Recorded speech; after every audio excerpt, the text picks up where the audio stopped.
ಕೋರ್ಸ್ಗೆ ನಾವು ಯೂಶಲಿ ಯಾವುದೇ ರೀತಿಯ ಸಂಸ್ಥೆಗಳಲ್ಲೂ ಕೂಡ 80,000 ರೂಪಾಯಿ ಫೀಸ್ ಮಾಡ್ತಾರೆ ಆರ್ಟಿಫಿಷಿಯಲ್ ಇಂಟೆಲಿಜೆನ್ಸ್ಗೆ.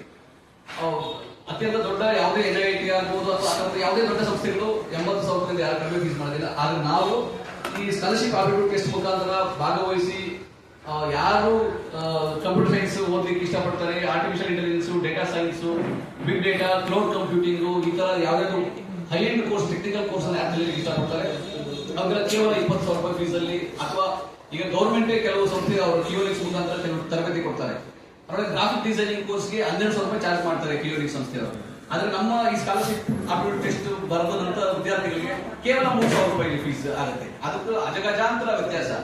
ಅದೇ ಕ್ವಾಲಿಟಿ, ಅದೇ updated latest version software training ತಗೊಳ್ಳೋದು, ಅತ್ಯಂತ ಕಡಿಮೆ ಶುಲ್ಕದಲ್ಲಿ ಅವಕಾಶ ಪಡ್ಕೊಳ್ಳೋದು, ಇದನ್ನ ಪ್ರತಿ ವರ್ಷ ಮಾಡ್ಕೊಂಡು ಬರ್ತಾ ಇದೀವಿ. ಅದಕ್ಕೆ ಈವರೆಗೂ ನಮ್ಮ 2004 ಇಲ್ಲಿವರೆಗೂ 3 ಲಕ್ಷ ವಿದ್ಯಾರ್ಥಿಗಳಾಗಿರೋದು. ಈ ವರ್ಷ ನಾವು ಈ ಕ್ಯಾಲೆಂಡರ್ ಅಲ್ಲಿ 1 ಲಕ್ಷ ವಿದ್ಯಾರ್ಥಿಗಳಿಗೆ ತರಬೇತಿ ಕೊಡಬೇಕು ಎಲ್ಲ ಬ್ರಾಂಚ್ ಶಾಖೆಗಳಲ್ಲಿ. ಇದು ತೀರ್ಮಾನ ನಮ್ದು. ಕರ್ನಾಟಕ AI ಟೆಕ್ನಾಲಜಿನಲ್ಲಿ, ಸ್ಟಾರ್ಟ್ಅಪ್ ಅಲ್ಲಿ, IT ಕ್ರಾಂತಿನಲ್ಲಿ ನಂಬರ್ 1 ಇದೆ. ಅದನ್ನ ಮುಂದುವರಿಸಿಕೊಳ್ಳಬೇಕು. ಪ್ರತಿಯೊಬ್ಬ ಗ್ರಾಮೀಣ ವಿದ್ಯಾರ್ಥಿ ಕೂಡ AI ಕಲಿಯೋ ರೀತಿ ಆಗಬೇಕು. ಅವ್ರಿಗೆ ಲೇಟೆಸ್ಟ್ ಟೆಕ್ನಾಲಜಿ ಅದನ್ನು ತಲುಪಬೇಕು. ಆ ಉದ್ದೇಶ ನಮ್ದಿದೆ. ಹೆಚ್ಚಿನ ಶಾಖೆಗಳು ನಮ್ದು ಗ್ರಾಮಾಂತರ ಭಾಗದಲ್ಲಿ ಇದೆ. ತುಮಕೂರಿನ ಎಲ್ಲಾ ತಾಲೂಕುಗಳಲ್ಲಿ, ಮೈಸೂರಿನ ಎಲ್ಲಾ ತಾಲೂಕುಗಳಲ್ಲಿ, ಮಂಡ್ಯದಲ್ಲಿ, ಹಾಸನಲ್ಲಿ, ಈ ತರ ತಾಲೂಕುಗಳಲ್ಲಿ ಜಾಸ್ತಿ ಇದೆ. ಸೊ ಆ ವಿದ್ಯಾರ್ಥಿಗಳಿಗೆ ಬೆಂಗಳೂರಿನ ಗುಣಮಟ್ಟ ವಿದ್ಯಾಭ್ಯಾಸ, ಶೈಕ್ಷಣಿಕ ಕೌಶಲ್ಯ ಅಭಿವೃದ್ಧಿ ಅಲ್ಲಿ ಸಿಗಬೇಕು ಅನ್ನೋ ಒಂದು ಉದ್ದೇಶದಿಂದ ನಾವು ಈ ರೀತಿಯಾಗಿ ಒಂದು ಸ್ಟಾರ್ಟ್ ಅನ್ನ ಮಾಡ್ತೇವೆ. ಸರ್, ಇಲ್ಲಿವರೆಗೂ ನಾವು ವಾರ್ಷಿಕವಾಗಿ ಉದ್ಯೋಗ ಮೇಳದ ಮುಖಾಂತರ, ವಾರ್ಷಿಕವಾಗಿ ಬೇರೆ ಬೇರೆ ದೊಡ್ಡ ಕಂಪನಿಗಳಿಗೆ ನಾವು ಏನು ಒಡಂಬಡಿಕೆ ಮಾಡ್ಕೊಂಡಿದ್ವಿ ಅದ್ರ ಮುಖಾಂತರ ಸೇರ್ಸಕ್ ಆಗೋದಿಲ್ಲ. ಬಟ್ ಅವ್ರು ಕೇಂದ್ರಕ್ಕೆ ಶಿಫಾರಸ್ ಮಾಡ್ಬೇಕು ಅಷ್ಟೇ.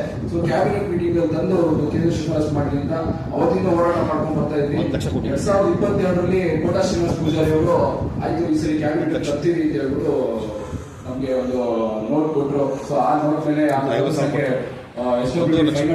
ಫೈಲ್ ನ ಇವತ್ತವರೆಗೂ ಅದು ಅಲ್ಲಿಂದ ಬಂದು ಮತ್ತೆ ಎಲೆಕ್ಷನ್ ಕಮೆಂಟ್ಸ್ ಆಗೋಯ್ತು.